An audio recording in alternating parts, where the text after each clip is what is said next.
Hello, I'm Professor Dr. Deepika Srivastava from the English department. Today's lecture is meant for MA students of the second semester. I have already spoken on the age of Dickens and also on Dickens and his emotional complexes. The topic of today's lecture is David Copperfield. This is the most famous novel written by Charles Dickens, and it is read throughout the world in all the universities, in all the colleges. It is a favorite of not only children but also of adults. Surprisingly, it was also Charles Dickens' favorite novel. And if I may add, it is also my favorite novel. Before I begin anything on this novel, I have to tell you one thing, that you must read the entire novel to understand the nuances of David Copperfield and also to understand why it is so famous. Until you have read it, you will not understand anything of what I am telling you today. Now, it is not a social novel. It is entirely autobiographical. And David is Dickens himself. It is often said that the pen that wrote the story of David Copperfield was dipped in the blood of Charles Dickens himself. The other thing to be noted here is that it is written in the first person narrative by a middle-aged David Copperfield, who is now looking back on his life and the events of his life, the ups and downs he faced in life, the upheavals and the happy incidents of his life. All has been written and remembered, and so it becomes a personal account of David Copperfield. Another thing I want to tell you, it uh, it traces the growth of David Copperfield, and so it is a Bill Dunn's Roman novel. Now, what is that? It is a novel which deals with the hero's formative years. This is not the only novel of Charles Dickens which tells us or traces the growth of the hero. Another very famous novel was Great Expectations, which traces the growth of Pip, the child hero, from his childhood later to his adulthood. And so there are many comparisons between the two novels. We'll take this up later when we have the time. But today we are only going to focus on David Copperfield. It was initially published serially from 1849 to 50, but it was published in book form in 1850. I have already told you about this.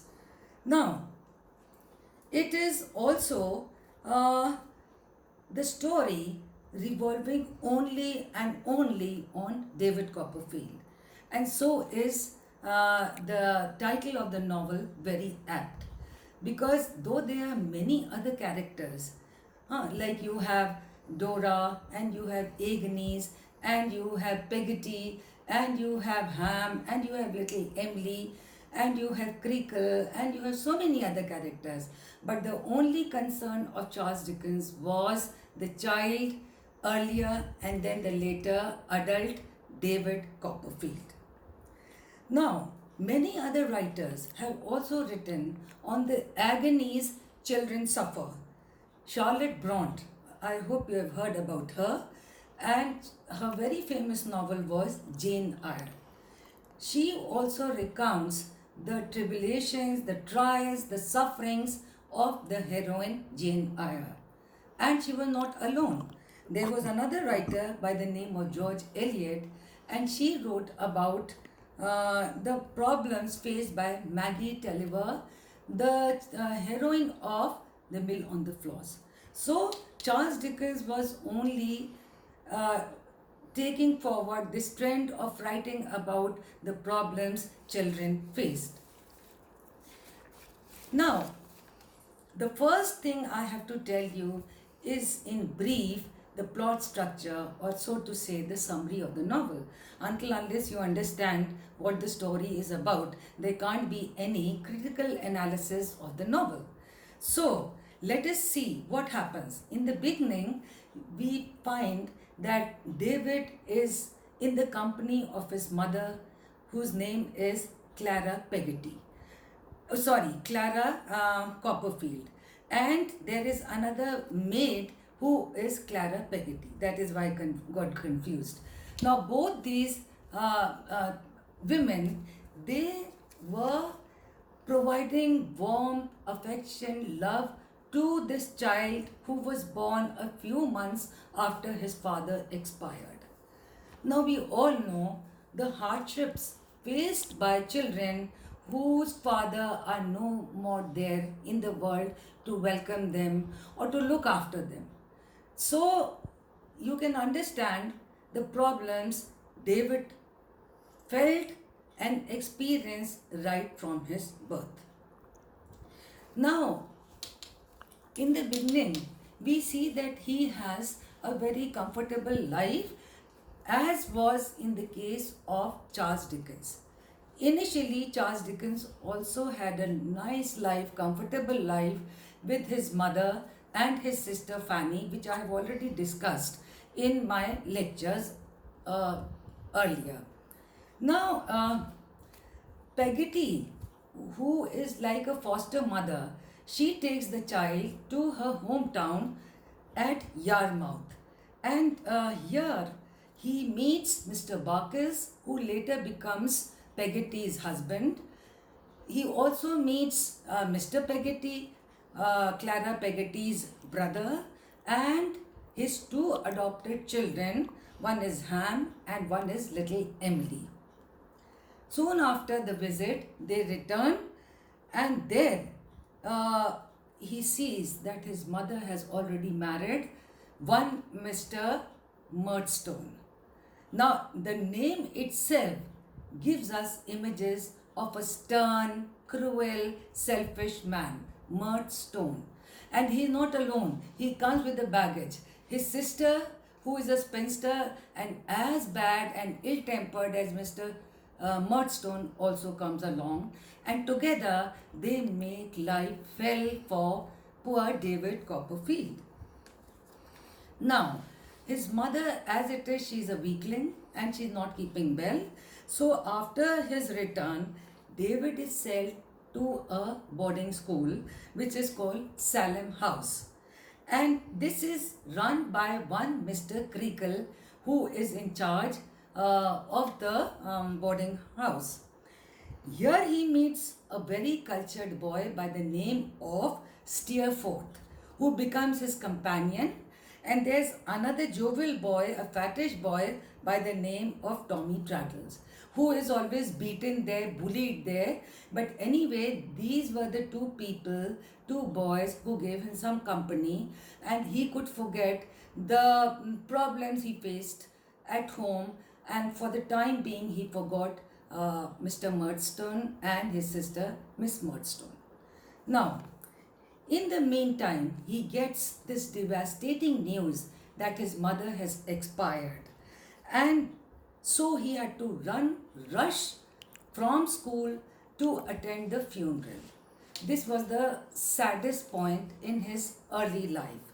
And after he leaves Salem House, he never returns there, and so his schooling is snapped. Now, why did this happen? Again, there is an autobiographical reference here that early in life, Charles Dickens also was disillusioned by his mother's cold behavior.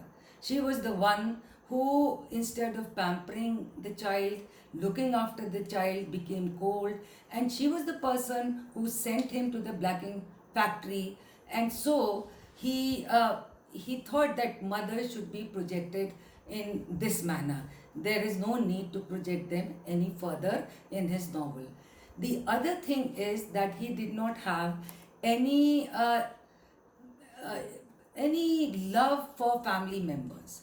And so what happened was that he snapped this tie altogether with his mother, Mrs. Copperfield. Now, this was followed by another bad news for him.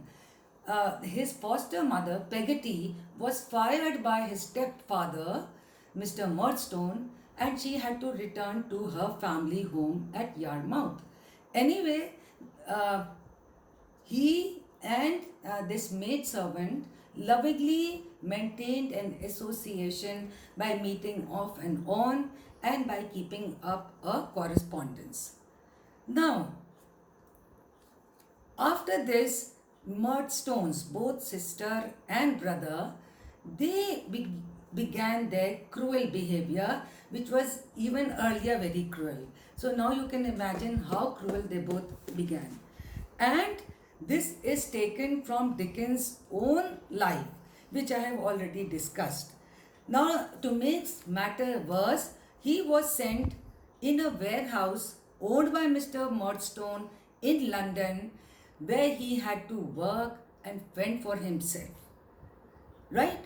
Now, do you remember? The same thing happened with Charles Dickens, and so he was shown not getting over it, and so he recollected this awful incident of his life in this great novel, David Copperfield. I think this is enough for today. I'll continue again. Thank you. In the meantime, please read the novel, and then we can discuss some important characters as well as some important questions. Thank you.